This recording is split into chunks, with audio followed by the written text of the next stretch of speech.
আসসালামু আলাইকুম ওয়া রাহমাতুল্লাহি ওয়া বারাকাতুহু।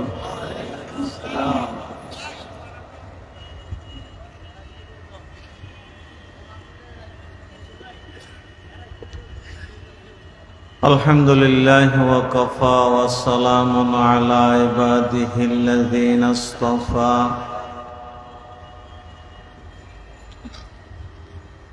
أما بعد فأعوذ بالله من الشيطان الرجيم. بسم الله الرحمن الرحيم.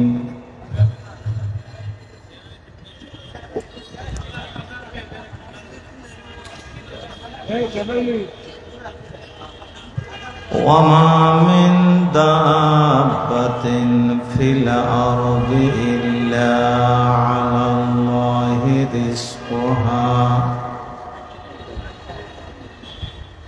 ويعلم مستقرها ومستودعها كل في كتاب مبين. آمنت بالله صدق الله العظيم.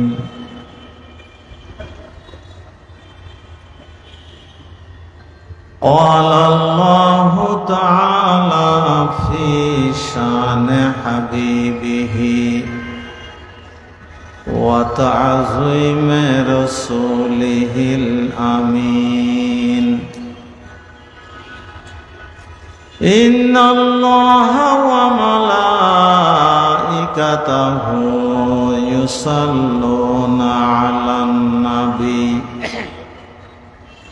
يا أيها الذين آمنوا صلوا عليه وسلموا تسليما. صلى الله على سيدنا محمد.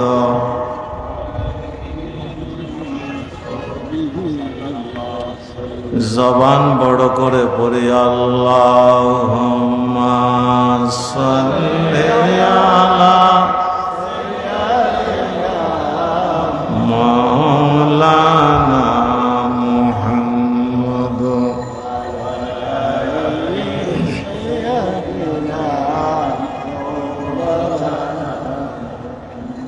ওয়াল হাবিবুল্লাযী তুরজা শাফাআতুহু লিকুল্লি হাওলিন মিনাল আহওয়ালি মুকতাহামি. আল্লাহুম্মা সাল্লি আলা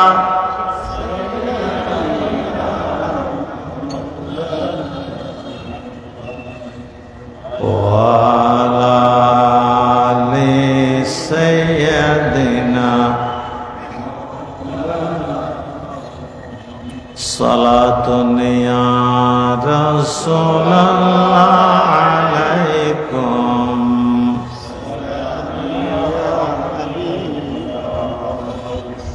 মা লাহু মিন মালজাইনা আও মুইলিন গায়রাল বাবে সাইয়্যিদিল মাওলা জাল্লা সালাতুন ইয়া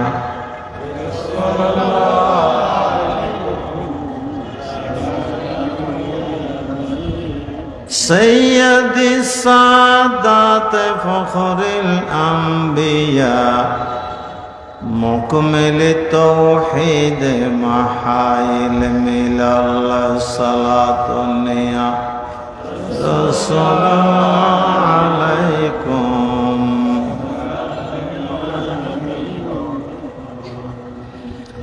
রব্বি সাল্লি ওয়া সাল্লিম ওয়া বারিক আলাইহি. اللهم صل على محمد وآله وصحبه أجمعين. اللهم زدنا ولا تنقصنا আকরিমনা ওয়ালা তুহিন্না, আতিনা ওয়ালা তাহরিমনা ইয়া যাল জুদি ওয়াল ইহসান, ইয়া রাহিমাল মাসাকিন, ইয়া মুজিবাস সাইলিন, ইয়া আরহামার রাহিমিন, ইয়া হাইয়্যু ইয়া কাইয়্যুম, লা ইলাহা ইল্লা আনতা বিরহমাতিকা নাস্তাগীস। আল্লাহুম্মা সাল্লি আলা মুহাম্মাদ ওয়া আলিহি ওয়া সাহবিহি আজমাইন।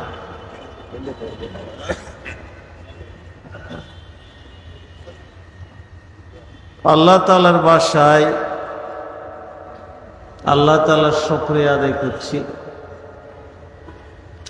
জবান খুলে প্রত্যেকেই উচ্চারণ করছি আলহামদুলিল্লাহ।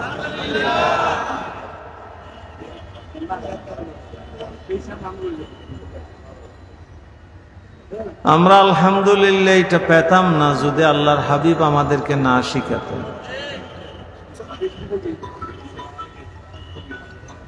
আল্লাহ তাআলার এই প্রশংসা শিখানোর জন্য আল্লাহর হাবিব সাল্লাল্লাহু আলাইহি ওয়াসাল্লাম এত কষ্ট করেছেন। 63 বছর হায়াতে তিনি একটা রাতও কখনো সুখে ঘুমাননি।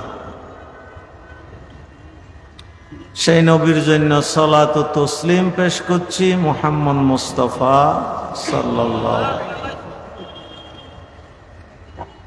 এখানে আমরা যারা বসেছি সবাই গুনাহগার, গুনাহ নিয়ে এসেছি। আল্লাহর কাছে দোয়া করব আমরা এখান থেকে যাওয়ার সময় আল্লাহ তাআলা আমাদের গুনাহগুলোকে সওয়াব বানিয়ে আমাদের আমলনামা পূর্ণ করে বাড়িতে যাওয়ার তৌফিক দান করুন। বরেণ্য সভাপতি,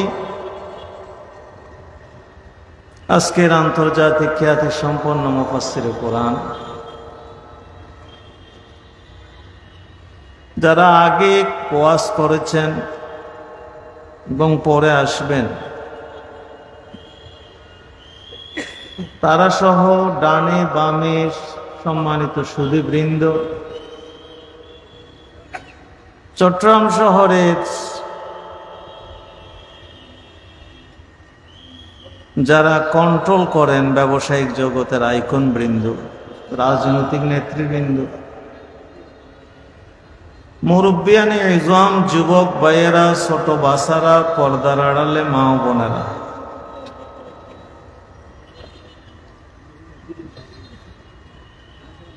এখানে যে আজকে আমরা আপনাদের সাথে কথা বলার সুযোগ পাচ্ছি, এই সুযোগটা আমরা পেতাম না যদি সাইদি সাহেবের মতো আন্তর্জাতিক কলিজার টুকরাগুলো এখন বেঁচে থাকতেন।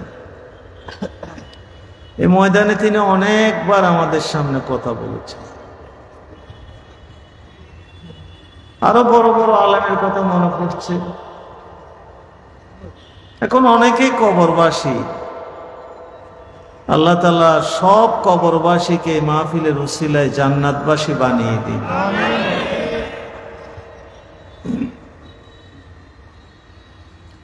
আমি আপনাদের সামনে অতি পরিচিত একটা আয়াত পেশ করেছি। আল্লাহ তাআলা বলেন, যত প্রাণী আছে দেখা আনদেখা, সব প্রাণীর রিজিকের দায়িত্ব আমি খোদা নিজে নিয়ে নিয়েছি। কোথায় পৌঁছাতে হবে, কখন পৌঁছাতে হবে, কতটুকুন পৌঁছাতে হবে, সবকিছুই আমার বালাম বইয়ের মধ্যে লিপিবদ্ধ আছে। মানুষ থেকে শুরু করে দেখা আনদেখা সমস্ত প্রাণীর রিজিক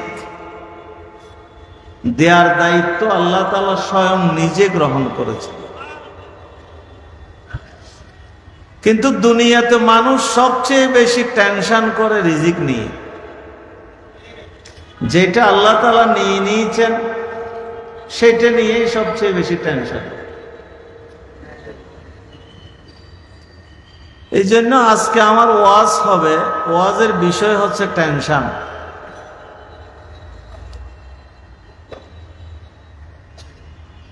আমাদের দরকার ছিল অ্যাটেনশন, কিন্তু আমরা সব সময় থাকি কিসের উপরে? টেনশনের উপরে, ছোট বড়। আমি অনেকের সাথে কথা বলি, এখানে আসলে, দোকানে আসলে, বাচ্চা ছেলে থেকে বুড়ো মানুষ পর্যন্ত, টাকা কমওয়ালা থেকে বেশিওয়ালা পর্যন্ত, সবার মধ্যে একটা টেনশন কাজ করে।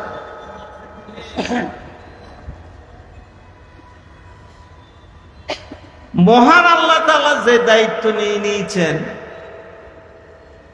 সেইটার ব্যাপারে মানুষের এত টেনশন হওয়াটা নিঃসন্দেহে দুর্বল ইমানের পরিচয় আমাদের। এখানকার একজন বড় ব্যবসায়ী যদি আমাকে বলেন প্রতিদিন আপনাকে আমি 500 টাকা করে দেব, আমি কিন্তু খুশি হয়ে যাব, আর টেনশন করব না। কারণ এত বড় ব্যবসায়ী, তিনি কথা রাখতে পারবেন। কিন্তু আল্লাহ তাআলা বললে সেটা আমরা পুরো বিশ্বাস করতে পারি কিনা জানি না, কিন্তু টেনশন থেকে যায়।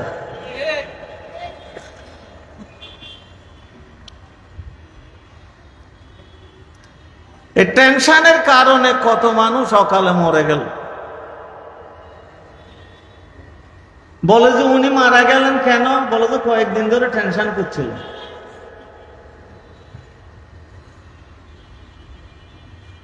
আপনি টেনশন করে তো কপাল বদলাতে পারবেন না, এত টেনশন কি দিয়ে? যদি আপনি আল্লাহ তাআলার উপর দায়িত্ব দিতে পারেন, হাসবুনাল্লাহ, আল্লাহ আমার জন্য যথেষ্ট, তাহলে সেই মানুষের তো আর টেনশন নাই।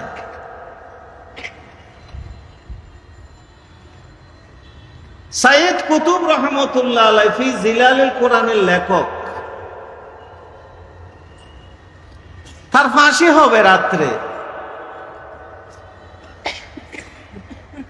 যখন জেলার পক্ষ থেকে জানানো হলো আজকে রাতে তার ফাঁসি হবে, তখন তিনি বললেন, আমি তো খুব অসুস্থ, জ্বর, আমাকে 2 রাকাত নামাজ পড়ার সময় দেন, আমি আল্লাহর সাথে একটু শেষ কথাটা বলে যেতে চাই।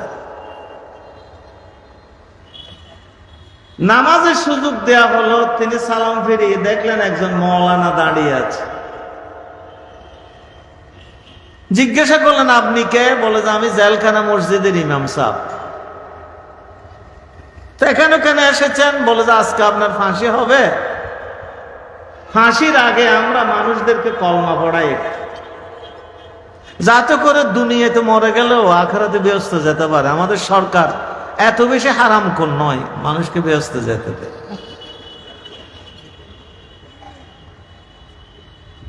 বলছে তুমি আমাকে কলমা পড়াতে আসছো? বলে যে হ্যাঁ। বলছে কলমার মানে তুমি বুঝো? বলছে আমি ডবল টাইটেল না, বুঝবো না? আপনি জানেন আমি ওখানে কত বড় পদে চাকরি করি? বলে যে আমি কলমা বুঝার কারণে, আর তোর কলমা আমি তো বুঝতে পারছি না, তুই এ কলমা পড়ানোর জন্য আমাকে যে কলমা পড়াবে টাকা পাবি? বলে যে একটা ফিস আছে না আমার, সেটা দিবে তো গভর্নমেন্ট, এটা বাউসার মূল আমাকে নিতে হবে। বলে যে কলমা পড়ার পরে তুই রিজিক পাস, মানুষের থেকে টাকা পাস? বলে যে হ্যাঁ পাই তো। বলে যে আমি কলমা পড়ার কারণে, কলমা বুঝার কারণে আমাকে তো ফাঁসিতে আসতে হলো, আর তুই টাকা পেলে এটা তো বুঝতে পারলাম না। তোর কলমা আর আমার কলমার মধ্যে তো বোধহয় বেশ কম আছে। তুই যদি কলমা বুঝতি আমার মতো একই রশিতে ফাঁসি হতে হতো, তুই টাকার জন্য তো এখানে কলমা পড়াতে আসতি না।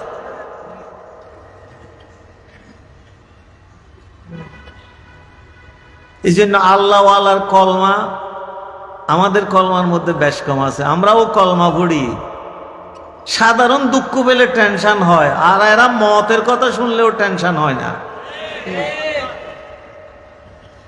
বাংলাদেশের একজন শহীদ, নামও বলে ফেলি, শহীদ মীর কাসেম আলী রাহমাতুল্লাহ, তাকে এসে পুলিশ বললো যে 12টা 1 মিনিট আপনার ফাঁসি হবে জনাব।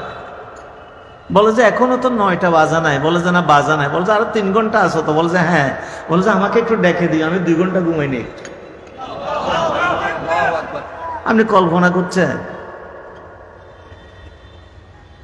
একটা মানুষ 3 ঘন্টা পরে মরে যাবে, নিশ্চিত জানে, এরপরেও কেমনি ঘুমাইতে পারে?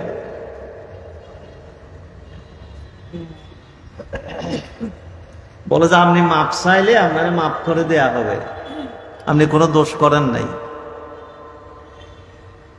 বলে যে মাপসান, আপনি বেঁচে যাবেন। বলে যে আল্লাহ তাআলার কাছে শহীদ হওয়ার জন্যই তো ছোটকাল থেকে আমি মুনাজাত করছি, আল্লাহ আমার এই সুযোগ দিলেন, আর হারাম করে কাছে আমি মাপ চেয়ে দুনিয়াতে বেঁচে থাকার চেষ্টা করবো, এটা কেমন করে হয়? No tension. আজকে আমাদের বাচ্চাগুলো চুল পেকে যাচ্ছে অকালে, টেনশন। অথচ আল্লাহ তাআলা রিজিকের দায়িত্ব নিয়ে নিয়েছে।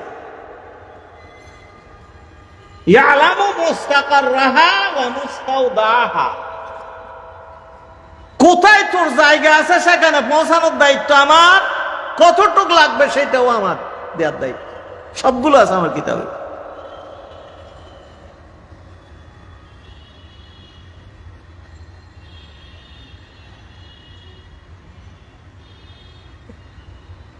সুতরাং যারা ইমানের অধিকারী,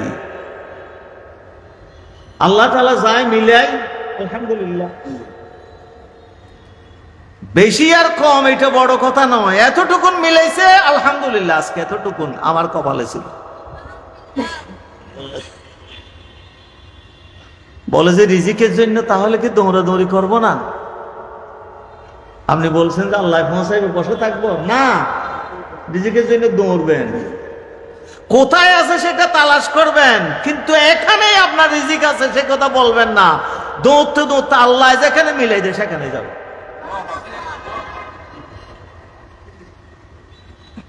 রাসূলুল্লাহ সাল্লাল্লাহু আলাইহি ওয়াসাল্লামকে জিজ্ঞাসা করা হলো রিজিকের জন্য কোথায় যাব? বলে যে পাখি যেমন গাছ থেকে সকালে নেমে যায়, তুইও নেমে যাবে। কোন পাখি কোথায় চাষ করেছে? সকালে বুকা ফেটে যায়, সন্ধ্যায় ফ্যাট ফুরে বাসায় আছে। আর মানুষের এত কিছু আছে, এরপরেও টেনশন।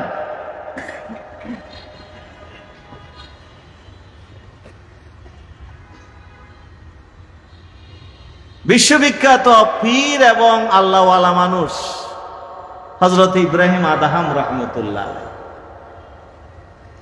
তিনি তাবি। তিনি যত বড় বড় মানুষ সৃষ্টি করেছেন পৃথিবীর কোন ইতিহাসে নাই। তার শাগিরদের নাম হযরত শফিক বলখি রাহমাতুল্লাহ আলাইহি। যারা পীরিত্বের ওকে অনুসরণ করে তারা এগুলো জানে। তার শাগির হযরত হাতেম আসাম রাহমাতুল্লাহ আলাইহি। ইমাম যাহাবীর মতো মানুষ বলছেন যে তিনি লোকমান হাকিমের চাইতেও বড় দার্শনিক। হযরত শফিক বলখি রাহমাতুল্লাহ আলাইহি একদিন পীর সাহেবকে বললেন, হুজুর আমার জন্য একটু দোয়া করেন, অর্থনৈতিকভাবে ভালো অবস্থানে নাই, আমি একটু ব্যবসা করার জন্য বাইরে যাব।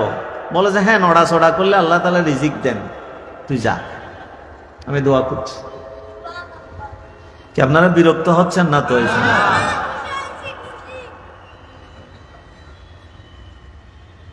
তিনি বের হয়ে গেলেন ব্যাগেন ব্যাগেজ। রাত্রে একটা মরুভূমিতে গিয়ে তিনি তাবু মারলেন, রাত হয়ে গেছে। সকালে উঠে নামাজ পড়লেন, নামাজ পড়ে এশরাকের নামাজের জন্য একটা পাথরের উপর বসে আল্লাহ তাআলা জিকির করতে লাগলেন। নামাজ পড়ে তিনি যখন সালাম ফিরে একটু একটু রোদ উঠলো, তখন দেখলেন যে তার পাশে একটা পাখি বসা আছে। তিনি চিন্তা করলেন যে এই পাখিটা আমার পাশে বসা আছে, আমি একটা জীবন্ত মানুষ, নড়াচড়া করছি, এই পাখিটা পালিয়ে যাচ্ছে না কেন? তিনি পাখির কাছে গিয়ে দেখলেন পাখির দুইটা চোখেই অন্ধ, এই জন্য নড়াচড়া করতে পারছে না, পালিয়ে যেতে পারছে না বেচারা। শফিক বলখি রাহমাতুল্লাহ আলাইহি চিন্তা করলেন, ও আল্লাহু আকবার, এই পাখিটা বেঁচে আছে কেমনে? তার তো দুইটা চোখ অন্ধ, সে খায় কেমনে? খাবার কে জোগাড় করে?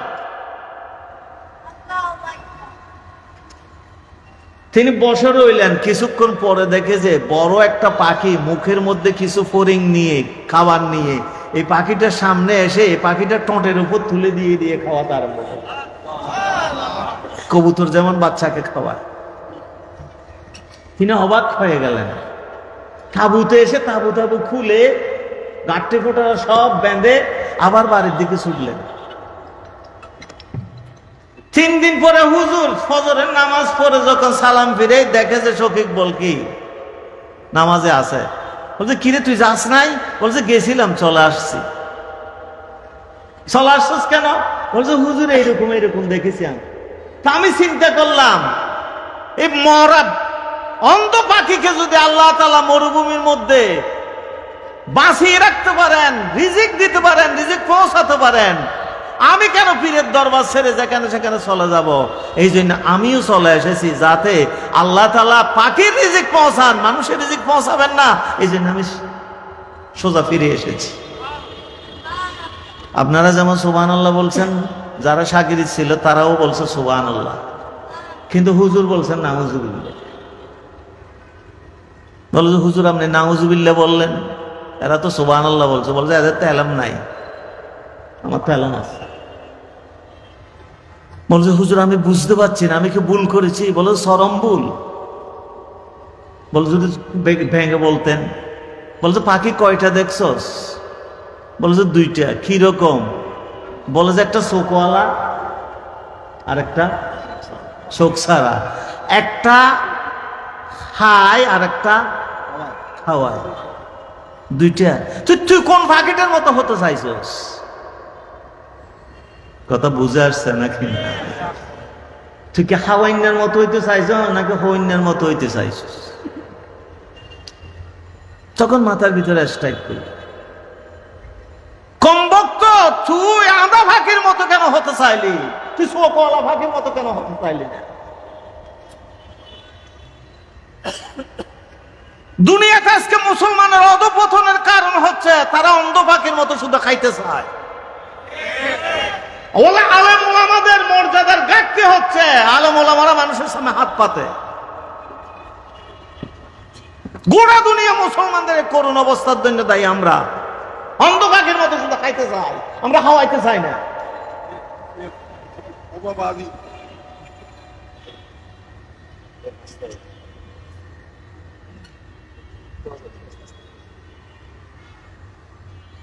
রাসূলুল্লাহ সাল্লাল্লাহু আলাইহি ওয়াসাল্লাম বলছেন ইয়াদুল উলিয়া খায়রুম মিন ইয়াদিস সুফলা। উপরের হাত নিচের হাতের চাইতে সবসময় উত্তম, সবসময়। উপরের হাত মানে যারা দান করবে, আর নিচের হাত মানে যারা নেবে। আবার শুধু আলেমদেরকে দোষ দিয়ে লাভ নাই, আলেমেরা শুধু মানুষের সামনে যায় না হাত পাতার জন্য। আমাদের মন্ত্রী মিনিস্টাররাও কাফের রাষ্ট্রে চলা যায়, আলেমেরা অন্তত মুসলমানের কাছে যায়। আমাকে দেন না, এরা রুমাল পরে ভিক্ষা করে আর ওরা টাই পরে ভিক্ষা করে, পার্থক্য শুধু।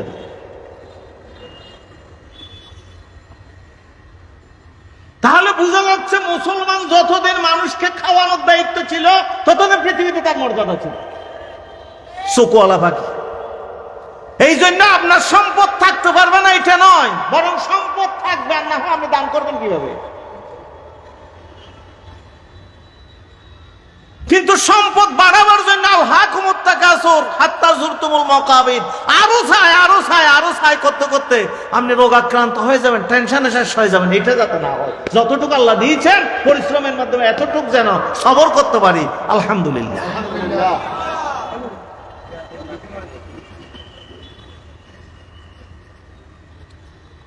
সমগ্র মুসলিম সমাজ এক সময় ছিল দিয়ার তালে। অক্ষ কারা সৃষ্টি করেছে? মুসলমানরা সৃষ্টি করেছে। যাকাত কারা সৃষ্টি করেছে?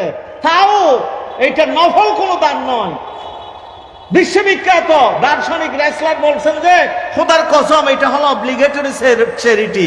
পৃথিবীতে প্রথম বাধ্যতামূলক দান মুসলমানরা সৃষ্টি করেছে।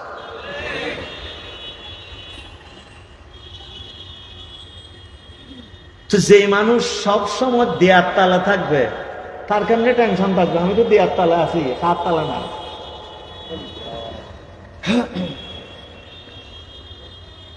গোটা মুসলমানদের দেশ ছিল দেয়ার তালে, গোটা দুনিয়া।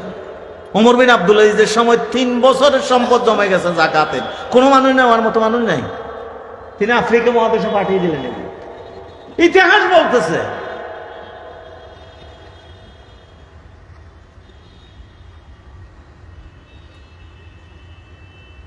चीज तो दुनिया जो खुदा गाफिल बुदन, चीज तो दुनिया जो खुदा गाफिल बुदन, নাই কুমাশন করা ফরজ অন্ধজন। কবি বলছেন যে ইন্ডাস্ট্রি থাকাটা, দোকান থাকাটা, ফ্ল্যাট থাকাটা, বাড়ি থাকাটা, গদ থাকাটা, ব্যবসা থাকাটা এটা দুনিয়া নয়। কথাগুলো ভালো করে বুঝবেন, এগুলো একটার নামও দুনিয়া নয়। আমার বিরাট বিরাট ফ্ল্যাট আছে, বিরাট বিরাট ইন্ডাস্ট্রি আছে, এগুলো কি দুনিয়া? কবি বলছেন না এগুলো দুনিয়া নয়। তাকে জিজ্ঞাসা করা হলো তাহলে দুনিয়া কি? বলে যে এইগুলোর প্রেমে পড়ে যদি কেউ আখিরাত ভুলে যায় তাহলে তার এই জিনিসের নাম দুনিয়া। আপনার ইন্ডাস্ট্রির কারণে, আপনার দোকানের কারণে ফজরের নামাজ কাজা হয়, তখন এই দোকান আপনার আখিরাত নয়, এটা দুনিয়া, আযাব নিতে হবে। আর যদি আপনার ব্যবসার কারণে, আপনার দুনিয়ার কারণে, আপনার ইন্ডাস্ট্রির কারণে আপনার যদি নামাজ কাজা না হয়, বুঝবেন যে যত কিছু করতেছেন সব আখিরাত। এটা রাসূলুল্লাহ সাল্লাল্লাহু আলাইহি সাল্লামকে একজন জিজ্ঞাসা করলেন, ইয়া রাসূলুল্লাহ, উম্মতের জন্য 4টা বিয়ে, কিন্তু পয়গম্বরদের জন্য সীমা নাই, পয়গম্বরেরা 11টা 13টা বিয়ে করেছে। রাসূলুল্লাহ সাল্লাল্লাহু আলাইহি সাল্লাম বললেন, এগুলো তোমাদের জন্য করেছি, তোমাদের শিক্ষার জন্য। বলছে কেমন? বলছে বেটা, তোর একটা বউ থেকে ফজরের নামাজ কাজা হয়, আর আমার 9টা বিবি থাকার পরেও আমার তাহাজ্জুদের নামাজ কাজা হয় না, তোরা জানো। আপনি বিয়ে একটা করার পরে তো মসজিদ আর নাই, আপনার এই বউয়ের নাম আখিরাত নয়, এই বউয়ের নাম দুনিয়া। এই বউ টেনশন নয়, এই বউ টেনশন। এই বউয়ের কারণে আল্লাহ থেকে আপনি বিচ্ছিন্ন হয়েছেন। আপনি মনে করছেন আল্লাহ থেকে বিচ্ছিন্ন হয়েছে, কি হয়েছি? আল্লাহ তাআলাকে ফজরের নামাজে আপনি আপনার দায়িত্ব আল্লাহটা আল্লাহকে বুঝাই দেন নাই, কিন্তু আল্লাহ আপনার পরোটা আর রুটি আল্লাহ তাআলা বন্ধ করে নাই। জোহরের নামাজে আপনি পড়েন নাই, কিন্তু আল্লাহ তাআলা আপনার দুপুরের ভাত বন্ধ করেন নাই।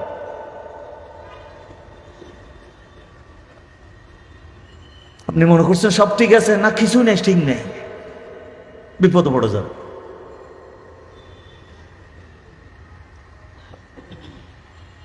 এই জন্য রিজিকের এই দায়িত্ব শুধুমাত্র আল্লাহ পারবেন, আর কেউ পারবে না। আমাদের দেশে অনেকেই 2টা ভুল ব্যাখ্যা করেন যে পয়গম্বররা গরিব ছিল। না, পয়গম্বররা গরিব ছিল না। একটা মানুষ যদি গোটা অর্ধ দুনিয়ার প্রেসিডেন্ট হয় 12 লক্ষ বর্গ মাইলের, তিনি গরিব থাকেন কেন? তিনি গরিব ছিলেন না, গরিবীকে তিনি গ্রহণ করেছিলেন। সুবহানাল্লাহ, গরিবীকে গ্রহণ করেছিলেন। আজকে আমরা কেউ গরিব থাকতে চাই না, গরিবীকে কেউ গ্রহণ করতে চায় না। আমার সম্পদ থাকবে না, সম্পদ তো থাকবে। আবু বকর সিদ্দিকের সম্পদ ছিল, ওমর রাদিয়াল্লাহু আনহুর সম্পদ ছিল,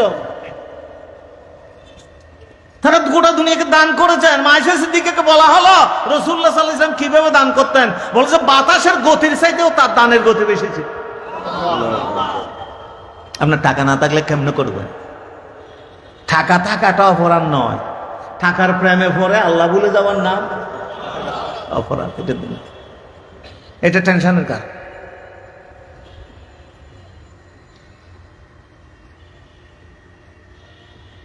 এই জন্য আপনি কোন প্রকারে আল্লাহ বেজার হয় এইরকম পদ্ধতি আপনি গ্রহণ করতে পারবেন না, কারণ আল্লাহ তাআলা দায়িত্ব নিয়েছেন আপনার। আপনাকে আল্লাহ খাইতে না দিলে আপনি খাইতে পারবেন?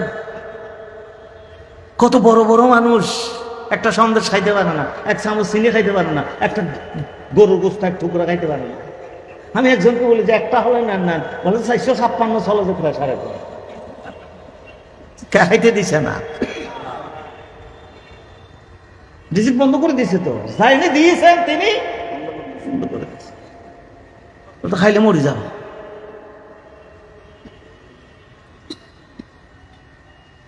মানুষ একটা ইরাকে এসেছে, খুব গরিব মানুষ, কান্নাকাটি করতেছে। একজন বলে যে বেশি কান্দছ কেন? বলছে আমি খুব অভাবী মানুষ, 4-5টা মেয়ে নিয়ে খুব সমস্যা আছে, কি করে বুঝতে পারছি না। বলে হারুন রশিদের কাছে যদি একবার পৌঁছতে পারস তাহলে যাই দিবেন আর কিছুই নিতে হবে না সারা জীবন। বলছে কেমনে যাব? মানুষ একটা ঠিক করে দিছে। তিনি বলে যে হারুন রশিদ তো হজে চলে গেছে, এই বেটা বললো যে তাহলে আমি কি করব? বলছে আমিও তো হজে যাচ্ছি, তুই আমার সাথে যেতে পারস, বাদশার সাথে তোর দেখা হবে। এই বেটা থোয়াপ করে দেখলেন যে হারুন রশিদ কাবার গিলেপ ধরে অজর নয়নে কাঁদতেছে, দাঁড়িয়ে ভিজে ভিজে পড়ে যাচ্ছে পানি চোখ থেকে। বলে যে ইনি হারুন রশিদ, অপেক্ষা কর। বলছে এত কাঁদে কেন? বলে যে আল্লাহর কাছে কাঁদে, আর কি করি। তখন এই মানুষটা চলে যাচ্ছে, বলে যে খিরি বেটা দাঁড়া না, একটু পরে তো তিনি আসবেন, সারাদিনকে কাঁদবেন। বলে যে আমি মনে করছিলাম আমি গরিব, এত দেখে আমার চাইতেও গরিব, আমি তো এত কাঁদা কাঁদিনি, এত চেয়ে বেশি কাঁদতেছি। আল্লাহ বুঝ ব্যবস্থা কি রকম? তাহলে কি করবি? বলে যে এই বেটা যার কাছে খুঁজে বাস্য হয়েছে, আমিও তার কাছে খুঁজবো, যে আর কারো কাছে হাত করল।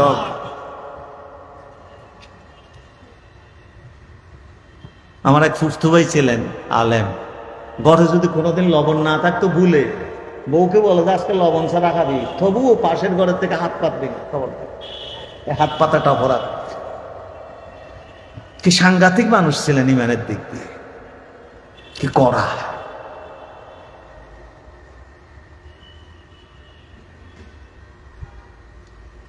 আল্লাহ বলে যে গোটা দুনিয়াকে আমি দিচ্ছি, তুই খেয়াল করছস? আফারাআইতুম মা তুমনুন আফারাআইতুম মা তাহরুসুন আনতুম তাজরাউনাহু আম নাহনুজ যারিউন লাউ নাশাউ লাজআলনাহু হুতামান ফাযালতুম তাফাক্কাহুন ইন্না লামুগরামুনা বাল নাহনু মাহরুমুন। ও আল্লাহ, আপনি মনে করতেন আপনার না? আমার এক বন্ধু আপনাদের এই সাতকানিয়ার গারাঙ্গিয়া বাড়ি, করোনার সময় বাড়ি থেকে যে আসতে পারে না, এসে দেখে যে কাপড়গুলো সব নষ্ট হয়ে গেছে, সব নষ্ট হয়ে গেছে। কে আসতে দেয় না? যে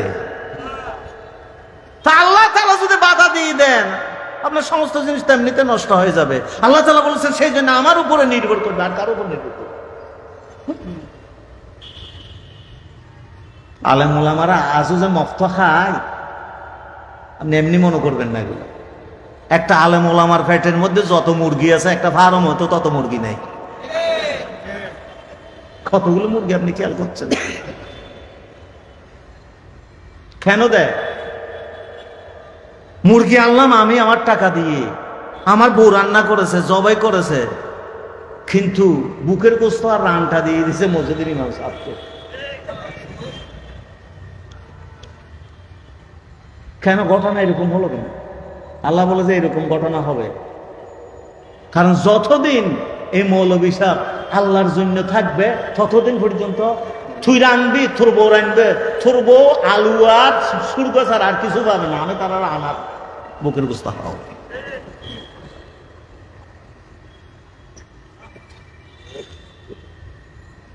এই জন্য সব এদের উপরে দিয়েন না। আমাদের দেশে তো অনেকগুলো আছে, আমরা শহরে থাকি, ফ্ল্যাটে থাকি, অমুকে থাকি, বাড়িতে থাকি, টাওয়ারে থাকি, বাড়িতে গেলে বাপের কবরটাও জিয়ারত করতে পারি না। এইরকম নিশ্চয় এত কপাল পোড়া। আমার বাপ মরে গেল, দোয়াটাও করতে পারলাম না জানাজায় দাঁড়িয়ে। কিরকম দুর্ভাগা মানুষ, অথচ আমার সাথে শিক্ষিত আমার এলাকায় নাই। আমার বাপ কেন আমার এত টাকা দিয়ে পড়াইলো, তার জন্য দোয়াও তো করতে পারলাম। আর মানুষ একটা মূল্যে জানা যায় কিছু, এত বেশি সেনাপতি বাইরে যায়, ওই ইমাম দুর্বলতে, ইমাম সাহেব দোয়াটা করে দেন, নিয়তটা বলে দেন। আমি একজনকে বলি যে তুই প্রত্যেকটা জানা যায় এরকম ডিস্টার্ব করস কেন? বলছে বলতে আমি তো দোয়া পড়তে বলতেছি, আমি দোয়াটা শিখতে পারবে, এটা কি ছোট দোয়া? বলছে কতটুক লম্বা, তুই শিখতে পারবি? বলছে না শিখতে পারবো না। তো বলস কেন? বলে যে বছর জমেছে মানুষ একটা মরে, হঠাৎ করে শুনি কেমনে এটা শিখবো? ডেলি 15-20 জন মরে যেত, তারপরে 15-20 বার শুনতাম, তারপরে কোনো মতো মুখস্থ হয়ে যেত। সে দোয়া শিখার জন্য 15 জন মরে যেত ডেলি।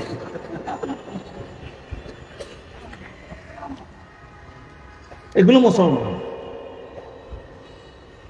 60 টাকার ঠিক করতে পারে না, গোটা দুনিয়ার সমস্ত কিছু পারে।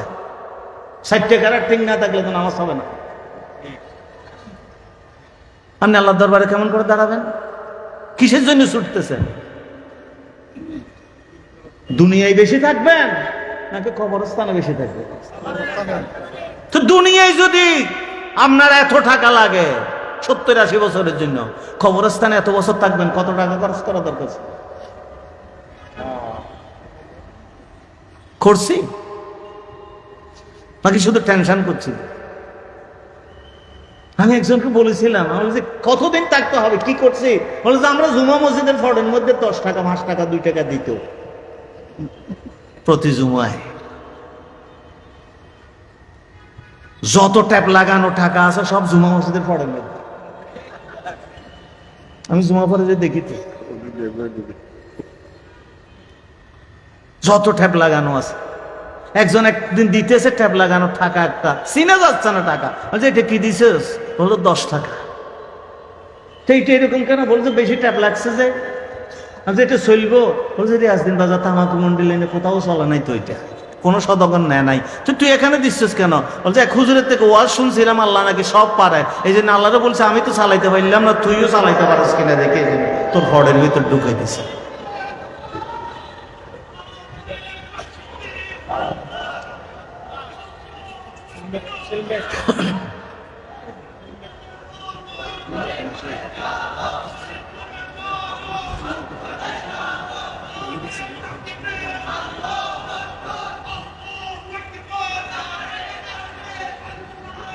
সালাতুন ইয়া রাসূলুল্লাহ আলাইকুম সালামুন ইয়া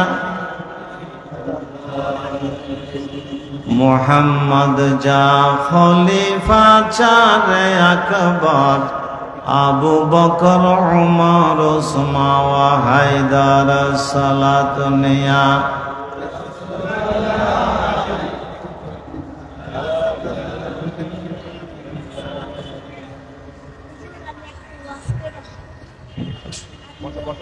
একটু বস, একটু বস, ঠিক আছে, ঠিক আছে। প্রিয় ভাইরা, যতটুকু আল্লাহ তাআলা দিয়েছেন মনে করতে হবে এটাই রিজিক। সুবহানাল্লাহ। যেন বাড়াবাড়ি করতে নাই, শেষ হয়ে যাবে, সমস্ত কিছু শেষ করে ফেলবে। কারণ রিজিক এটা সামলানোর দায়িত্ব আল্লাহ ছাড়া আর কারো হাতে নেই। রাসূলুল্লাহ সাল্লাল্লাহু আলাইহি ওয়াসাল্লামকে জিজ্ঞাসা করা হলো হাদিসের কুদসির মধ্যে, আল্লাহ তাআলা তোমার সম্পদের পরিমাণ কতটুকু আর বান্দাকে কতটুকু দাও তুমি সমস্ত বান্দাকে? বলে যে গোটা দুনিয়ার মহাসাগর যত আছে তার মধ্যে যদি সূচ ঢুকাও, সূচের মাথায় যত পানি উঠবে সবগুলো বান্দার রিজিক, আর যেগুলো থেকে যাবে সব আমার সম্পদগুলো। আল্লাহ, কত টাকা বাতাসের উপর চলতেছে। আমার মানুষ ফার্ম দিত, বাতাস দিত, আর বাংলাদেশে তো বাতাস দিলে খুব ভালো লাগে। যোগ্যতা নেই থিনা না, সেটা আমারও বলেন আপনারও বলেন, বাড়তি মানুষের যোগ্যতা পয়দা করে।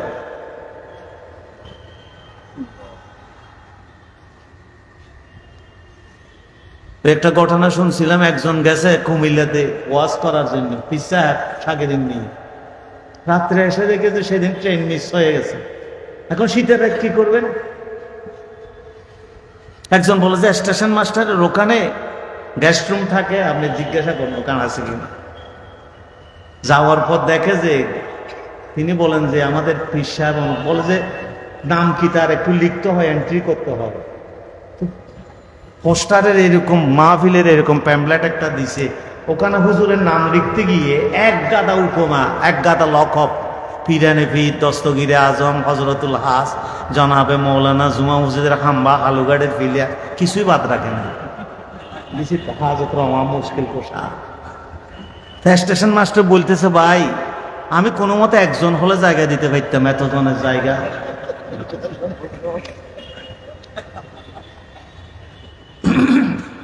এত বুঝাইতে চাই, সে আর বুঝে না। বলে এখন কি করতাম?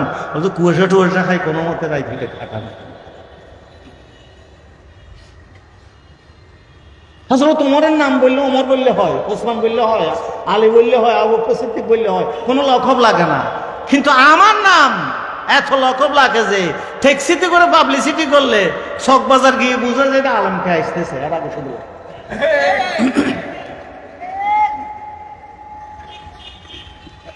গোটা মুসলমান জাতি যোগ্যতা নাই, শুধু লকব। আল্লাহ নাই যে, সাহাবায়ে কেরাম আল্লাহ ছিল, এই জন্য লকব লাগে নাই।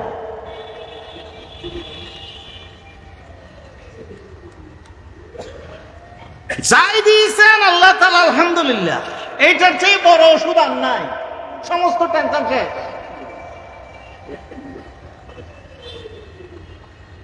এর বাইরে পাওয়ার জন্য অনবরত চেষ্টা করবেন। 2 নম্বর করতে হবে, শরীর খারাপ করতে হবে, নির্ঘুম রজনী যাপন করতে হবে, পাগলামি করতে হবে। একটা সাহাবাদের মধ্যেও বড় কোনো অসুখ ছিল না, টেনশন ছিল না। তো আপনি হাদিস বের করেন, এক ইহুদি এসে রাসূলুল্লাহ সাল্লাল্লাহু আলাইহি ওয়াসাল্লামকে বলল, ইয়া রাসূলুল্লাহ আমি বড় ডাক্তার। ইহুদিদের মধ্যে বলছে, হ্যাঁ তোমার নাম শুনেছি আমি। বলে যে আমি ট্যাক্স দিব, আপনার এখানে আমি চিকিৎসা করব আপনার উম্মতদের। বলতে করো। দোকান দিছি, 6 মাসের মধ্যেও একটা রোগী পাইনি।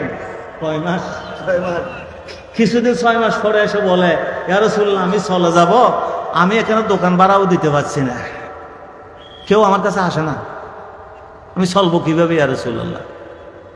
বলছে কেন আসে না? বলছে আমি ইহুদি তো, এই জন্য কেউ আসে না। রাসূলুল্লাহ সাল্লাল্লাহু আলাইহি ওয়াসাল্লাম সাহাবাদেরকে বললেন, বিলে কালো আর সাদার দরকার কি, ইঁদুর দিল্লি তো। তোমরা ইহুদি মেহুদি কি বলতেছ, তোমরা ওনার কাছে যাও না কেন? ইহুদি হলে তো তিনি বড় ডাক্তার। বলছে ইয়া রাসূলুল্লাহ সাল্লাল্লাহু আলাইহি ওয়াসাল্লাম বিয়ারাম না হইলেও যাইতে হইব। ইহুদি বলে যে ঘটনা কি, 6 মাসে কোনো মানুষের বিয়ারাম হয় নাই?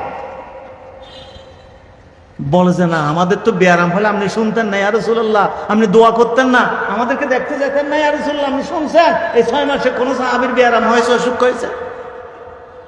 আপনি খেয়াল করেন। ইহুদি বলে যে এটা কেমন করে সম্ভব, এটা কেমন সম্ভব? একটা মানুষের, এত বড় একটা রাষ্ট্রের মানুষের 6 মাসে কোনো মানুষের রোগ হয় নাই। ইহুদি জিজ্ঞাসা করলো তা কেমন করে হয়? রাসূলুল্লাহ সাল্লাল্লাহু আলাইহি ওয়াসাল্লাম বললেন, সাহাবীদের থেকে জিজ্ঞাসা করো তারা কেমন সুস্থ থাকে। সাহাবীরা বললেন, 1 নম্বরে আমরা টেনশন মুক্ত, আমরা আল্লাহকে সব দিয়ে দিয়েছি। ইন্না সলাতি ওয়া নুসুকি ওয়া মাহইয়ায়া ওয়া মামাতি লিল্লাহি রাব্বিল আলামিন। আমার নামাজ যেরকম আল্লাহর জন্য, আমার স্বাস্থ্য নিয়ে আমি উদ্বিগ্ন নয়, আমার স্বাস্থ্য আল্লাহ তাআলাকে দিয়ে দিয়েছি। একটা চিন্তাও আমার মাঝে নাই, সবগুলো উফাব্বিজু আমরি ইলাল্লাহ, সব দিয়ে দিস। আর দ্বিতীয় কি বলে যে আমরা চরম ক্ষুধা না পাইলে খাই না, খিদা পাইলে খাই, আর খিদা রেখে উঠি। সুবহানাল্লাহ। খিদা নিয়ে বসি, খিদা থাকতে উঠি। এখন আমরা তো লুঙ্গিগুলো দিয়ে খাই, এত খাবার কিসে? রাসূলুল্লাহ সাল্লাল্লাহু আলাইহি ওয়াসাল্লাম বলছেন 3 গ্রাস মানুষের বেঁচে থাকার জন্য যথেষ্ট। খাই উল্টা পাল্টা। দুনিয়ার তামাম মানুষের বায়ু প্রবাহিত হয় পশ্চাৎ দেশ দিয়ে। আল্লাহর একজন পয়গম্বরও জিন্দেগিতে বাদ কর্ম করেন না, কারো বায়ু বায়ু হয়। আপনি খেয়াল করছেন? এই জন্য সব জিনিসের দোয়া আছে। হাসি দিলে কি দোয়া, হাই তুললে কি দোয়া, পায়খানায় ঢুকলে কি দোয়া, প্রস্রাব করলে কি দোয়া, বাইর হলে কি দোয়া, কিন্তু বাই হলে কি দোয়া সেটা কোথাও নেই। আপনি ওলামাদের কাছে জিজ্ঞাসা করলেন, কেউ যদি পাপ কর্ম করে বাইসারে, এর কোনো দোয়া নাই তো। কারণ দুনিয়াতে আল্লাহর একজন পয়গম্বরও এই ফসা কাজ করেন নাই, কারণ এত বেশি তারা খাবারের ব্যাপারে সাবধান ছিলেন, জিন্দেগিতে বাতাস জমার কোনো সুযোগ তাদের পেটের মধ্যে হয় না।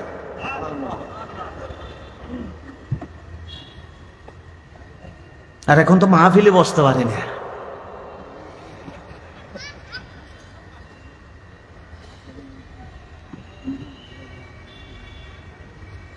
এত খাবার খেয়ে কি করবো? অসুস্থ হয়ে যাবো কাল।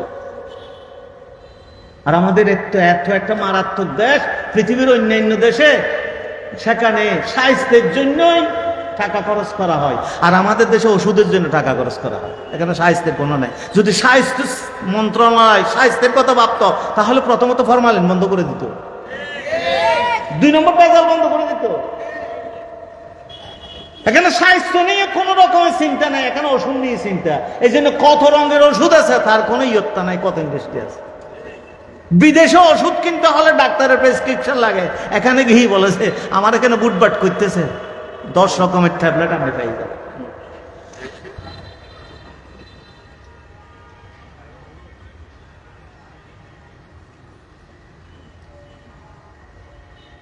এই জন্য রিজিক দেওয়ার দায়িত্ব কার বলছি?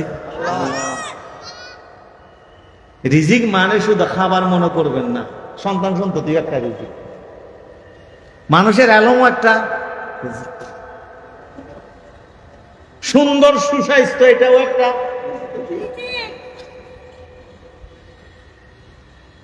আল্লাহর পক্ষ থেকে যত নিয়ামত আছে সবগুলো রিজিক। আল্লাহ ছাড়া আর কেউ এই দায়িত্ব নিতে পারবে না, নিতে পারবে না, নিতে পারবে না।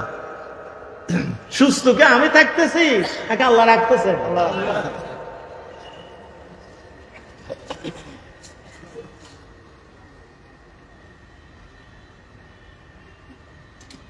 কি মারাত্মক দেশ এটা জানেন? দুধ বিক্রি করে মানুষ আবুল বিড়ে খায় এদেশে মানুষ। চায়ের দোকানে দুধ নিয়ে যায়, আর আসার সময় দুধের পয়সা দিয়ে 3 বোন আবুল বিড়ে আনে।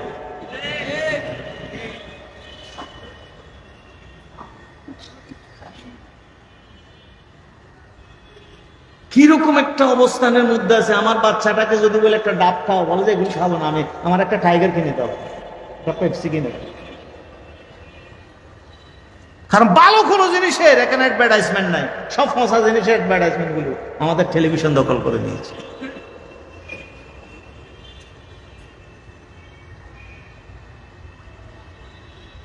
এই জন্য সবচেয়ে বেশি নির্ভর করা, আল্লাহ তাআলা যাই দিয়েছেন আলহামদুলিল্লাহ পড়ার যোগ্যতা অর্জন করা। রাসূলুল্লাহ সাল্লাল্লাহু আলাইহি ওয়াসাল্লামকে একজন এসে বলল, আল্লাহর হাবিব আমি সবচেয়ে বড় লক্ষ্য হতে চাই, সবচেয়ে বড় লক্ষ্য হতে চাই। বলে যে তুমি যদি সবচেয়ে বড় লক্ষ্য হতে চাও, তোমার যাই আছে সেটার জন্য তুমি শুকর করো, তাহলে সবচেয়ে বড় লক্ষ্য হয়ে যাবে। সুবহানাল্লাহ, কোনো টেনশন থাকবে না। আমাকে যাই দিছে আলহামদুলিল্লাহ। যদি এর বাইরে কিছু পাবেন টেনশনে পড়ে যাবে।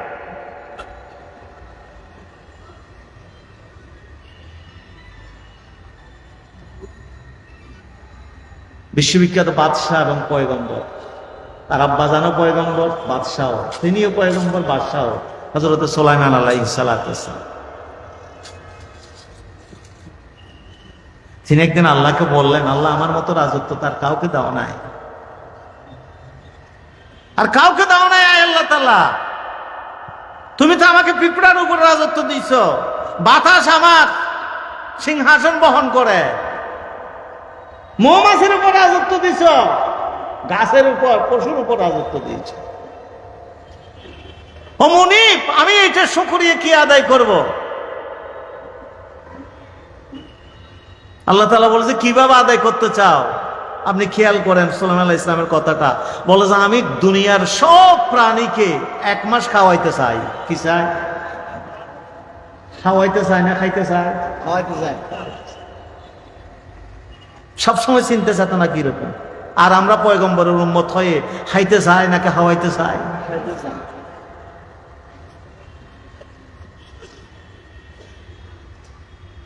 আল্লাহ বলে যে এগুলো পারবি না।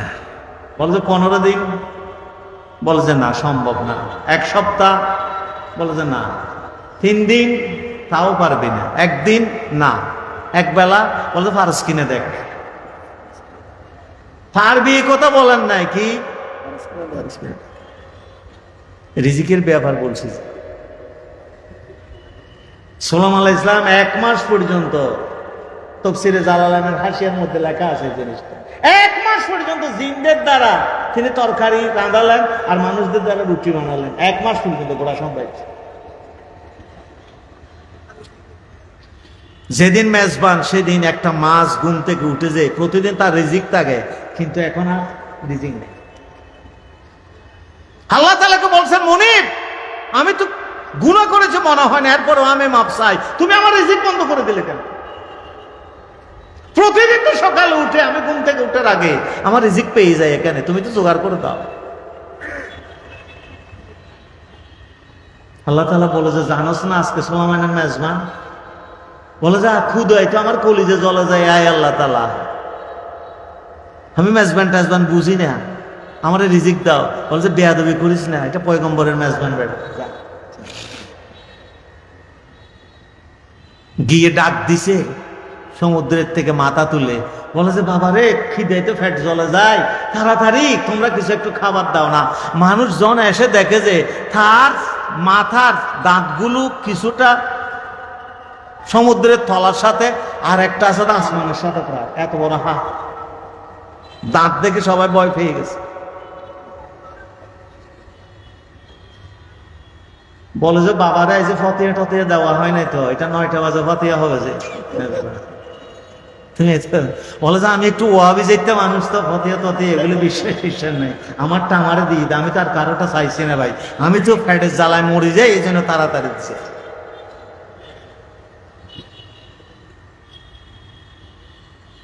মানুষেরা বলে যে সুলাইমান আলাইহিস সালামের অর্ডার নাই, বলে যে তার কাছে একটা খবর পাঠাও, আমি মরে যাচ্ছি খিদে, আমি এতক্ষণ খিদে সইতে পারি না।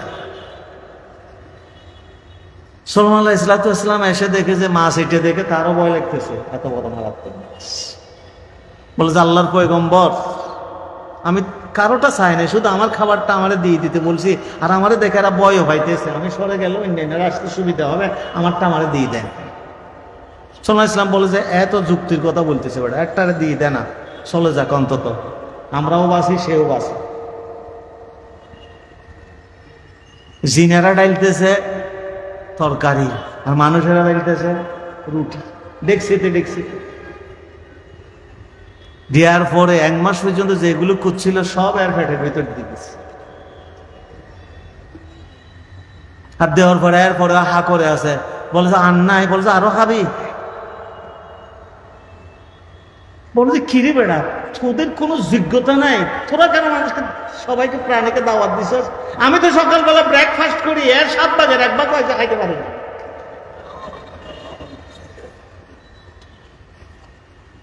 সুলাইমান আলাইহিস সালামের কথা বলছি, রিজিকের দায়িত্ব আপনি নিতেন,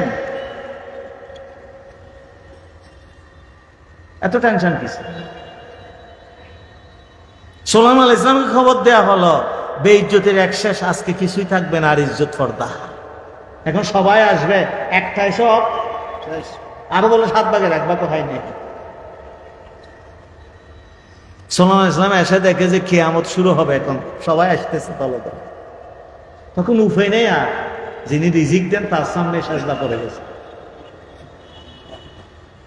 লা দিদ্দাওয়ালা নিদ্দাওয়ালা হাদ্দালে মৌলা, লা দিদ্দাওয়ালা নিদ্দাওয়ালা হাদ্দালে মৌলা, আলানা কামা কানা ওয়ালাম ইয়ালকা যাওয়ালা।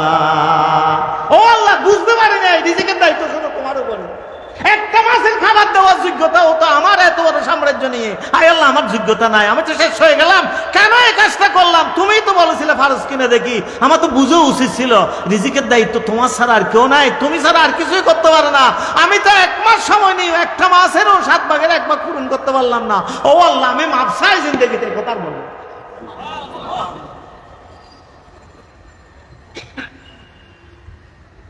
কত মানুষের আছে খাইতে পারে না,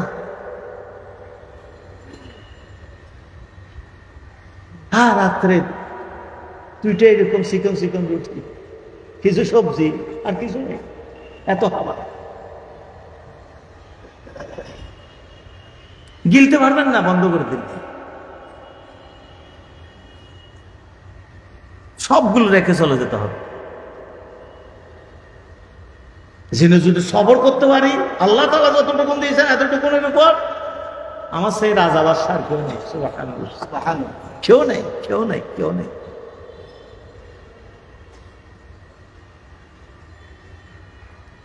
এই জন্য রাসূলুল্লাহ সাল্লাল্লাহু আলাইহি ওয়াসাল্লাম কতগুলো টিপস দিয়েছেন উম্মতদেরকে। 1 নম্বর আকাঙ্ক্ষা কমাও, 2 নম্বর চাহিদা কমাও। কি কমাও? আকাঙ্ক্ষা, আকাঙ্ক্ষা, আকাঙ্ক্ষা। আরো চাই, আরো চাই, আরো চাই, আরো চাই, আরো চাই, আরো চাই, আরো চাই। এগুলো বলতে বলতে আরো চাই, আরো চাই, আরো চাই। গোড়া ব্যাংক চাই, গোড়া বিমা চাই, গোড়া রিজার্ভ চাই। আল্লাহ বলে 5 তারিখে আর নাই।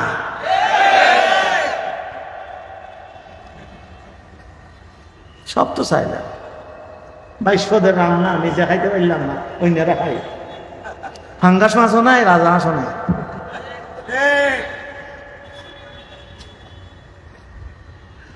আপনি কল্পনা করতে পারেন? যারা চলে গেল তারা কি কল্পনা করলো? যারা আছে তারাও কি কল্পনা করছিল এটা হবে? কে ঘুরাইছে? বেশি কিছু লাগা নাই। কলেজ, স্কুল, বিশ্ববিদ্যালয় থেকে কিছু আবাবিল নামাই দিছে আল্লাহ।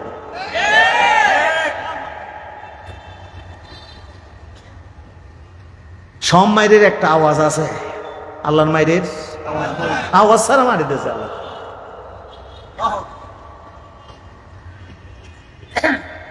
মুহূর্তের মধ্যে আপনাকে কি করে দেবে আপনি বুঝতে পারবেন না। এরকম বহুজন অহংকারের কারণে আমার চাইতে বেশি কেউ নাই, এই নাই সেই নাই।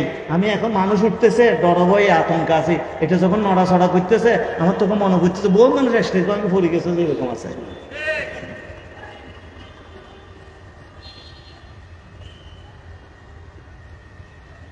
আল্লাহ তাআলা দুনিয়ার মানুষকে লক্ষ্য করে বলছেন, ও মানুষেরা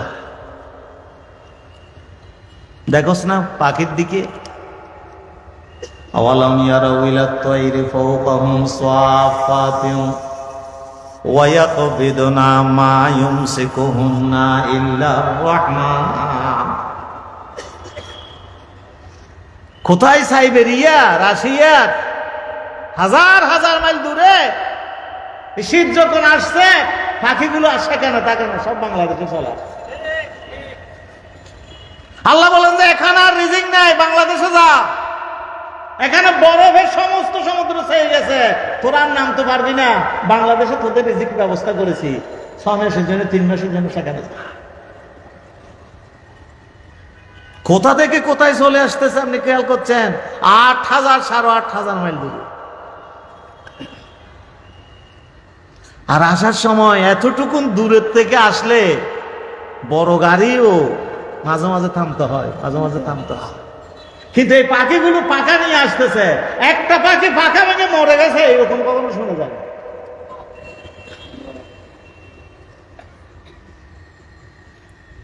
আল্লাহ বলে যে শুধু রিজিকের দায়িত্ব নিয়ে নেবে, কেমনে পৌঁছাবো সেই দায়িত্ব আমি নিয়েছি। আল্লাহ তাআলার বাসাও সেই রকম। পাখি যে যে অবস্থায় আছে, অনড় অবস্থায় থাকলে এটাকে ইসিম ব্যবহার করে বিশেষ্য, আর যদি চালু অবস্থায় থাকে তখন এটাকে ফেল ব্যবহার করে ক্রিয়া হিসেবে। একটা ব্যবহার করছে সাফাতিন, আর একটা ব্যবহার করছে ওয়ায়াকবিদুনা। আল্লাহ বলে যে আমি জানি অনবরত পাখা যদি নাড়তে থাকে তখন পাখাগুলো ব্যথা হয়ে যাবে। একদিন খেললেও তো ব্যথা হয়ে যায়, দৌড়াদৌড়ি করলেও হাত ব্যথা হয়ে যায়, পা ব্যথা হয়ে যায়। এগুলো 8,000 মাইল 8,500 মাইল দূর থেকে আসবে, কিরকম ব্যথা হয়ে যাবে, কত বড় যাবে, সঙ্গীদেরকে আর খুঁজে পাবে না। এই জন্য আমি আল্লাহ কি করেছি জানাস? এদেরকে শুধু পাখা চাপটাবার অনুমতি দিই নাই, এদেরকে বিমানের মতো পাখাগুলোকে এইরকম একবার অনর অবস্থায় একটু একটু বাঁকা করে লেজকে এইরকম আমি তৈরি করেছি, যাতে করে শুধু পাখা কিছুক্ষণ পর পর নাড়তে হয় না, বরং বিমানের মতো এইরকমের একটু একটু নেড়ে নেড়ে নেড়ে নেড়ে চলে আসতে হয়। দেখোস না ওয়ালাম ইয়ারাউ ইলাত তায়রি ফাওকাহুম সাফাতিন, শুধু নিচের দিকে দেখোস। যে জিনিস রেখে যেতে হবে সেইগুলোর দিকে দেখোস, যে জিনিস নিতে পারবি সেটার দিকে একটাও দেখলি না।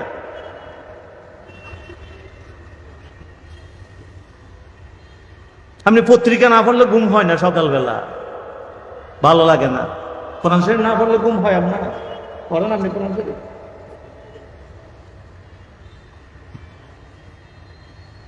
নাকি আল্লাহর কাছে যাবো না?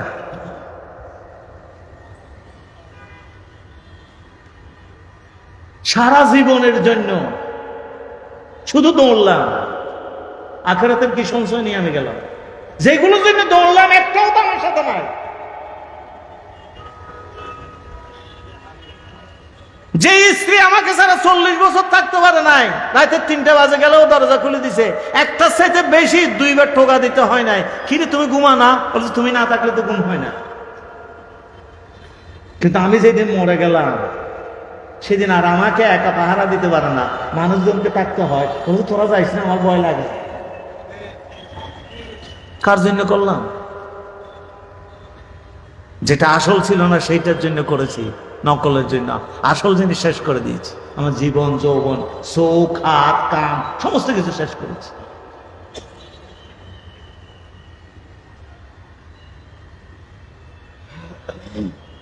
চাহিদা কমে গেলে টেনশন শেষ হয়ে গেল।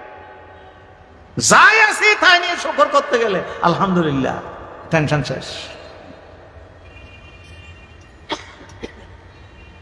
এই জন্য রাসূলুল্লাহ সাল্লাল্লাহু আলাইহি ওয়াসাল্লামের সবচেয়ে বড় দোয়া, সবচেয়ে বড় দোয়া, আল্লাহুম্মা ইন্না নাউযু বিকা মিনাল হাম্মি ওয়াল হুজন, আল্লাহ, ওয়া নাউযু বিকা মিনাল আজিজি ওয়াল কাসলি ওয়াল জুবন, ওয়া নাউযু বিকা মিন গলাবাতিদ দাইনি ওয়া কাহরির রিজাল, ওয়া নাউযু বিকা মিন আযাবিল কবর, ওয়া নাউযু বিকা মিন ফিতনাতিল মাহিয়া ওয়াল মামাত, ওয়া নাউযু বিকা মিন ফিতনাতিল মসীহিদ দাজ্জাল, ওয়া নাউযু বিকা মিনান নাফসিল্লাতী লা তাশবাউ, ওয়া মিন কলবিল্লাযী লা ইয়াখশাউ, ওয়া মিন দাওয়াতিল্লাযী লা ইউস্তাজাবু লাহা ইয়া রাব্বাল আলামিন, ওয়া মিনাল বাকামি ওয়াজ জুজামি, ওয়া মিন সাইয়্যিল আসকাম।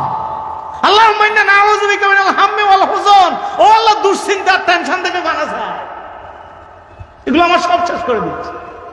আমার চেহারার মধ্যে হাসি নিয়ে যাচ্ছে, আমাকে নির্গম রজনী যাপন করাচ্ছে, আমি বিছানায় শুয়ে ট্যাবলেট খেয়ে ঘুমাতে পারছি না। ও আল্লাহ, আমার টেনশন থেকে মুক্তি দাও, দুশ্চিন্তা থেকে মুক্তি দাও, আমার আল্লাহ সমস্ত টেনশন থেকে তুমি রাখো। এই জন্য রাসূলুল্লাহ সাল্লাল্লাহু আলাইহি ওয়াসাল্লাম যে কোনো টেনশন আসার সাথে সাথে নামাজে দাঁড়িয়ে যেতেন। ইয়া রাসূলুল্লাহ, এটা কি? বলে যে সেই আল্লাহ আমাকে দুশ্চিন্তা দিয়েছেন, তিনি দুশ্চিন্তা মুক্ত করবেন। এই জন্য তাড়াতাড়ি তার সাথে লাইন লাগাছি, একটা ফোন করার জন্য তার সামনে দাঁড়িয়ে গেছে, তার সাথে যাতে আমি কথা বলতে পারি। আর কি? ওয়া নাউযু বিকা মিনাল আজিজি, আমি দুর্বল হয়ে যাচ্ছি, হায় আল্লাহ তাআলা, এটাও একটা টেনশন। আমার বাচ্চাগুলো যে ছোট, আমি দুর্বল, আমি বুড়ো হয়ে যাচ্ছি। বলে যুবনী বল হারামা, আমাকে বার্ধক্য আসতেছে, ভীতি আমাকে কবজা করে ফেলেছে।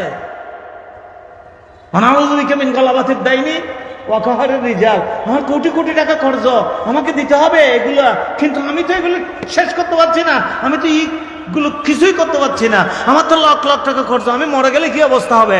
আল্লাহ হাবিব সাল্লাল্লাহু আলাইহি সাল্লামকে জিজ্ঞাসা করা হলো, কর্জ কি? রাসূলুল্লাহ সাল্লাল্লাহু আলাইহি সাল্লাম বলছেন, রাতের অনিদ্রা, দিনের জিল্লতির নাম কর্জ। আমার তো টেনশন শেষ হয়ে যাচ্ছে, ঘুম আসতেছে না, ওকে 1 কোটি টাকা দিতে হবে, ওকে 2 কোটি, ওকে 3 কোটি টাকা, 7 কোটি টাকা, এইগুলো।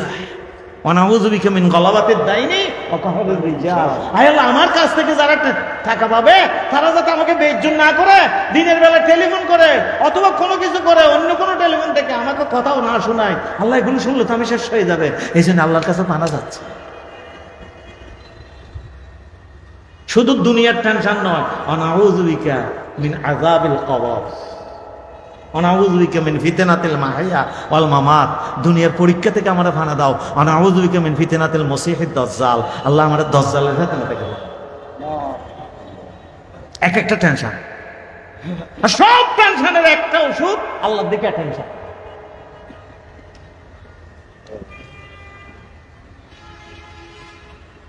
কেন এই বিষয়টা বেছে নিয়েছে আপনারা নিশ্চয়ই বুঝতেছেন। আমরা তো ভাই, এক একজনের সামনে কথাগুলো বলতে হবে।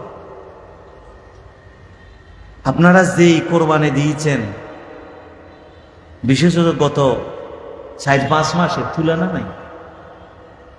আমি অনেকের থেকেই শুনেছি এখানে 4-5 তারিখ যুদ্ধ হয়ে গিয়েছিল, আপনারা এখানে দুনিয়ার সব যুবকগুলোকে জায়গা দিয়েছেন।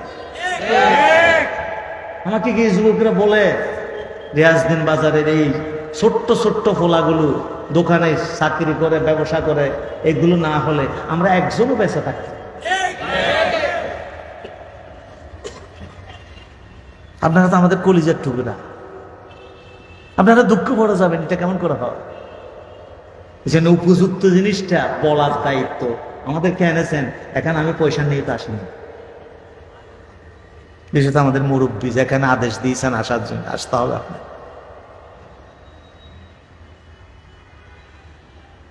আজকে সবার চিন্তা চেতনার মধ্যে যারা আমরা কথা বলি তাদের মধ্যেও একটা টেনশন কাজ করে, আসলে কি টাকা দিবে নাকি এনভেলপ লাগাই দিবে আল্লাহ জানে।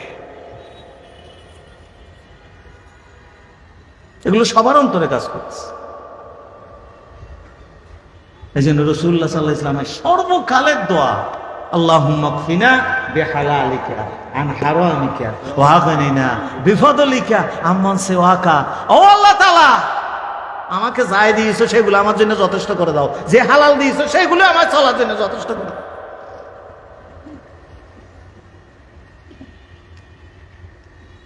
আমার সময় আর কতক্ষণ আছে? শেষ করে দিই 5 মিনিট। একটা ঘটনা বলে শেষ করে দিচ্ছি। খলিফা আব্দুল মালিক ইবনে মারওয়ান, খলিফা আব্দুল মালিক ইবনে মারওয়ান, আব্দুল মালিকের ব্যাপারে বলা হচ্ছে তিনি যদি রাজত্ব না করে এলমের কাজ কারবার করতেন, ইমাম আবু হানিফার চাইতেও বড় ইমাম হতেন। এতগুলো এলম ছিল তার। দুনিয়ার লোক যেই দিন তিনি শপথ নিয়েছেন বাদশাহ, সেদিন কোরআন শরীফকে তিনি ফেলে দিয়েছেন, বলছে তোর সাথে আর জীবন আর দেখা হবে। এত মারাত্মক। আব্দুল মালিক যেখানে যেতেন, মারওয়ানের ছেলে, সেখানে সব মানুষেরা এসেছে কিনা সেটা তিনি তালাশ করতেন। নেতা বড় ছিল তো, সবাইকে হাজিরা দিতে হবে, সবাইকে হাজিরা দিতে হবে। আব্দুল মালিক বলল মদিনা শরীফে যাওয়ার পর, বলে যে এখানে কি সবাই এসেছেন? বলে যে হুজুর সবাই এসেছেন, কিন্তু রক ঠেরা মৌলবী একটা আছে যে এটা আসে নাই। কি ঠেরা মৌলবী? রক ঠেরা। বলে যে সে কে? বলে যে হযরত সাইয়্যিদ হালবি রাহমাতুল্লাহ, তিনি তাবেঈ ছিলেন, আসেন নাই। বলে যে একজন যাও, আমি ডাকছি, বলো। যাওয়ার সাথে সাথে যখন বলা হলো আপনাকে ডাকা হচ্ছে, বাদশা এসেছেন, বলছে বাদশার সাথেও আমার কোনো কাজ নাই, আমার সাথেও বাদশার কোনো কাজ নাই। আমি এইরকম মানুষ নয় যে আমার সময়ের মূল্য নাই, আমি যাব না। বাদশাকে গিয়ে বলছে, তিনি তো আসতেছেন না। বাদশা তখন চিন্তা করলেন যে এই মানুষটা বোধহয় হক্কানি আলেম, আর সবগুলোকে পাইছে আমি অন্য জাতির। আবার পাঠালেন পুলিশকে, বলবা যে বাদশা ডাকালে আসতে হয়, যদি না আসে বলবে যে কোরআন শরীফে আছে আতিউল্লাহ ওয়া আতিউর রাসূল ওয়া উলিল আমরি মিনকুম, এই আয়াত বলবা। গিয়ে যখন বললো আপনাকে ডাকাইছে, বলছে বলছিলাম যে আমি যাবো না। বলছে আল্লাহর কোরআনে আছে, বলছে যেতে হবে। বলছে কে? বলছে আল্লাহ ডাকলে যাবি, রসুল ডাকলে যাবি, আর তোদের যারা শাসক আছে তারা ডাকলেও কি করতে হবে? যেতে হবে। বলছে কয়জনের কথা বলা আছে কোরআন শরীফে? বলে 3 জনের। বলছে কে কে? বলছে আল্লাহ, রসুল এবং শাসক। বলছে আমি আল্লাহর কথাও এখনো পুরো মানতে পারি নাই, রসুলের কথাও মানতে পারি নাই। 3 নম্বরে আস্তে আস্তে যেদিন ওনার 2 জনের কথা মানতে পারবো, সেদিন আমার আর ডাকতে হবে না, আমি নিজে যাবো বলবো। বাদশাহ মনে করলেন আলেম থাকলে একজন আছে, ডর ভয় নাই, টেনশন নাই। তো জীবিত থাকলেও টেনশন নাই। কি? আব্দুল মালিক বলছে আমি নিজে যাব। যাওয়ার পরে দেখলেন যে বাদশাহ, ও সেখানে গিয়ে দেখেন হযরত সাইয়্যিদ হালবি দেওয়ালের সাথে হেলান দিয়ে পা 2টা টেনে বসা আছে। রাজা গিয়েছে, কোনো অনুভূতি নেই, বসা আছে পা টেনে। বাদশাহ গিয়ে সালাম করলো, ওয়ালাইকুম আসসালাম। বলছে বসতে পারবো? বলছে জায়গা আছে তো, বসেন না। তার পায়ের পাশে বসে গেল, পা টানলেন না এক মুহূর্তের জন্য। বাদশাহ তখন তার সাথে আলাপ জুড়ে দিলেন, জুড়ে দিয়ে বলে যে আমার মরার কথা বললে এত ডর লাগে কেন? বলে তুই আখিরাতের বেটা মরুভূমি বানাইছস, দুনিয়ার সুজলা সুফলা বানাইছস। তুই সুজলা সুফলা জমি ছেড়ে মরুভূমিতে কেউ যাইতে চায়? তোর তো আখিরাতের সঞ্চয় কিছু নাই, এই জন্য মরার কথা বললে তোর কি লাগে? আল্লাহ। আপনি আমার জন্য একটু দোয়া করেন। বলো তুইও হাত তোল, আমিও হাত তুলি। হায় আল্লাহ তাআলা, আব্দুল মালেক যে মারওয়ানের ছেলে, তারও তুমি 24 ঘন্টার মধ্যে 20 ঘন্টা ঘুমানোর তৌফিক দাও বিরহমত থেকে। আর বলছে এটাকে একটা দোয়া হইলো, 20 ঘন্টা ঘুমানো 24 ঘন্টার মধ্যে। বলতো তোদের জন্য এটা উপযুক্ত দোয়া। বলতো কেন? বলতো তোরা যতক্ষণ চেতন থাকবি ততক্ষণ মানুষের উপর জুলুম করবি, ঘুম গেলে আর জুলুম করতে পারবি না। এই জন্য তোদের গুনাহ থেকে বাঁচার একমাত্র উপায় হইল ঘুম যাওয়া। জালেম ঘুম যাওয়া ছাড়া জুলুম থেকে বাঁচাতে পারবে। আমরাও বলছি যেখানে গেছেন ঘুমাই যান একটু, অন্তত মানুষ বলবেন না যে ঠুস করে ঢুকে যাবে, এই সমস্ত ফসা কথা বলবেন।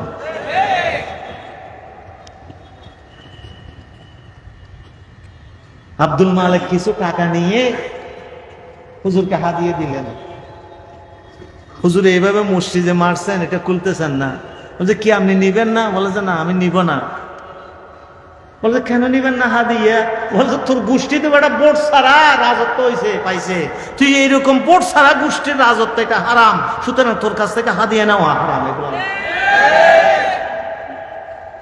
তুই তো রাতের বোর্ড দিনে দিনে একটু ফোঁতে ফোঁতে সইতে বিচ্ছুস,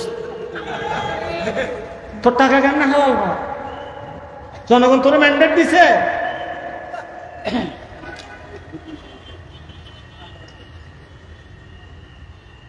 তখন আরেকটা পকেট থেকে বাইর করে বলছে এগুলো আমার ফুফুর টাকা,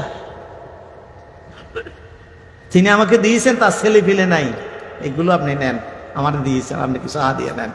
তখন দাঁড়িয়ে গেলেন তিনি, পা টেনে সোজা হয়ে দাঁড়িয়ে গেলেন, চোখ মুখ জল জলায়, আগুন জ্বলছে। বলছে বাদশাহ তোমার থেকে একবার নিলাম না, তোমার হোঁশ হয় নাই, তুমি আমাকে দ্বিতীয়বার আবার টাকার কথা বলতেছে কেন? তোমার গোড়া গোষ্ঠীটাই জালেম। হযরত আলী এবং হযরত হোসেন রাদিয়াল্লাহু আনহুকে হত্যা করে শহীদ করে তোমরা ক্ষমতা দখল করেছো। জালেমের থেকে টাকা নিব, তোমার কোন টাকা হালাল আছে? আর তুমি কেমনে মনে করলা যে আমি তোমার থেকে টাকা নিব, হাদিয়া হিসেবে হোক অমুক হিসেবে হোক?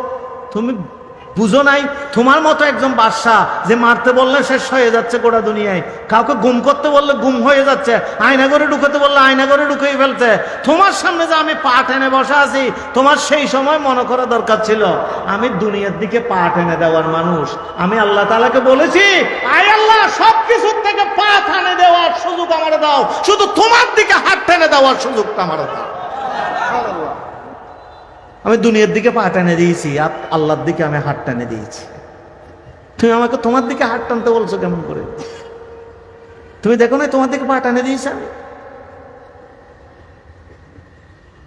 এরাই বেঁচে আছে যারা দুনিয়ার দিকে পা টেনে দিয়েছে, আর যারা হাত টেনে দিয়েছে বেইজ্জত হয়ে গেছে। যতটুক আমার কপালে আছে ততটুক আমি ভোগ করবো, এবারে কোনো সন্দেহ না। রাসূলুল্লাহ সাল্লাল্লাহু আলাইহি ওয়াসাল্লাম বলছেন একটা রায়ও যদি তোমার আহারের মধ্যে থাকে, রিজিকের মধ্যে, সেটা খাওয়ার আগে তুমি মরবে না। আসুন এটা প্র্যাকটিস করার চেষ্টা করি। এই ওয়াজগুলো শুধু আপনাদের জন্য না, আমাদের জন্য। আল্লাহ তাআলা